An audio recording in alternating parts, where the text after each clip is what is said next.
Senator Irfan Siddiqui نے اجلاس میں کہا کہ اس ملک میں کسی کو ہتھکڑیاں لگانے کے لیے ضروری نہیں کہ کسی قانون کی ضرورت ہو۔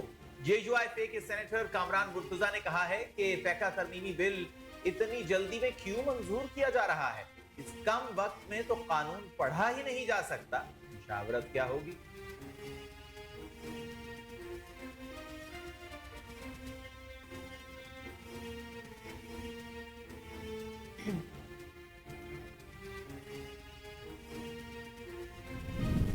انسانی اسمگلنگ کا مکمل سدباب مشترکہ کوشش اور تعاون سے ممکن ہوگا۔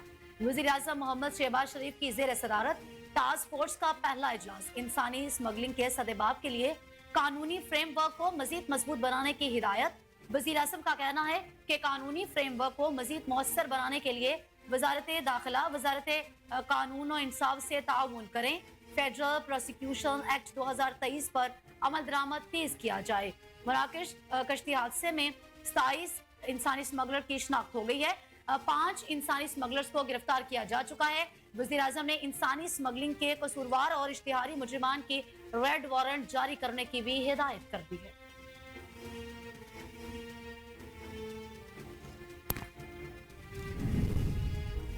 وزیر اعلیٰ پنجاب سے ورلڈ بینک کے ریجنل نائب صدر کی زیر قیادت وفد کی ملاقات۔ مارٹن رائزر نے پنجاب کو ماحولیات میں بہتری کے لیے مؤثر اقدامات پر ریجنل چیمپئن قرار دے دیا۔ ملاقات میں غربت کے خاتمے، IT اور انفراسٹرکچر میں مزید بہتری، ماحولیاتی مسائل کے حل کے لیے مشترکہ اقدامات پر اتفاق کیا گیا۔ ورلڈ بینک کے منصوبوں کی رفتار کو تیز کرنے اور نئے منصوبوں کے آغاز پر تبادلہ خیال کیا گیا۔ ورلڈ بینک کے نائب صدر برائے جنوبی ایشیا نے مریم نواز کے عوامی فلاحی پروجیکٹس کو سراہا۔ مریم نواز کا کہنا تھا کہ ورلڈ بینک کے تعاون سے پنجاب کلین ایئر پروگرام شروع کر رہے ہیں۔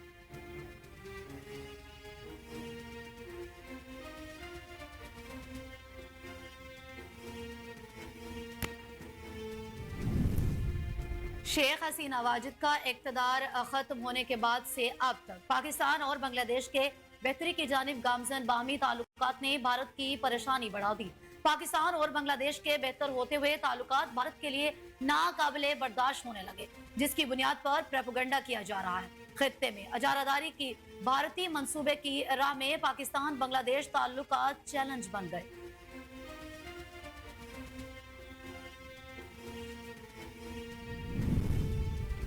ایڈیشنل رجسٹرار کی توہین عدالت کارروائی کے خلاف انٹرا کورٹ اپیل سماعت کے دوران جسٹس اطہر من اللہ نے بینچ سے الگ ہونے کا عندیہ دے دیا۔ جسٹس جمال بندوخیل کی سربراہی میں 6 رکنی بینچ نے سماعت کی۔ جسٹس اطہر من اللہ نے کہا، اگر یہ بینچ کارروائی جاری رکھنا چاہتا ہے تو میں الگ ہو جاؤں گا۔ ہمارے سامنے اس وقت کوئی کیس ہے ہی نہیں۔ اگر بینچ کارروائی جاری رکھنا چاہتا ہے تو میں معذرت کروں گا۔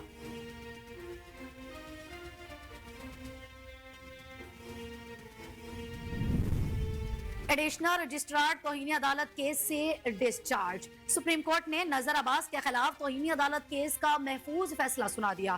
جسٹس منصور علی شاہ، جسٹس عقیل عباسی پر مشتمل 2 رکنی بینچ نے فیصلہ سنایا۔ ایڈیشنل رجسٹرار کو توہین عدالت کیس سے ڈسچارج کرتے ہوئے معاملہ فل کورٹ کے لیے چیف جسٹس کو بھیج دیا گیا۔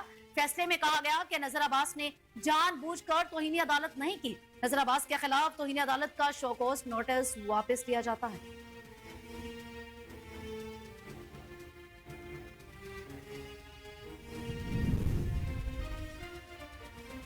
ملتان گیس کنٹینر دھماکے میں ہلاکتوں کی تعداد 6 ہو گئی، 30 شدید زخمی۔ ڈسٹرکٹ ریسکیو آفیسر کے مطابق واقعہ فہد ٹاؤن میں پیش آیا۔ گیس ٹینکر آگ لگنے سے پھٹ گیا۔ زوردار دھماکوں کی آوازیں دور دور تک سنی گئی، جس کے باعث شہری شدید خوف میں مبتلا ہو گئے۔ عینی شاہدین کے مطابق ٹینکر میں آگ لگنے کی وجہ سے دھماکہ ہوا۔ آگ والے ٹکڑے مقامی آبادی کے گھروں پر جا کر گرے، جس سے گھروں کی چھتیں متاثر ہوئی ہیں۔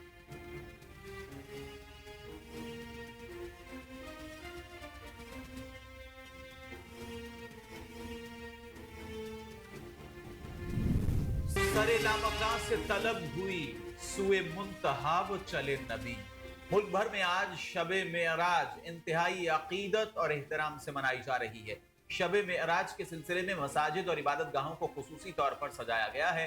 مساجد اور دیگر مقامات پر خصوصی عبادات اور محافل کا اہتمام کیا گیا۔ اس موقع پر علماء کرام حضور نبی کریم صلی اللہ علیہ وآلہ وسلم کے عظیم معجزہ معراج کے واقعات اور فضائل بیان کر رہے ہیں۔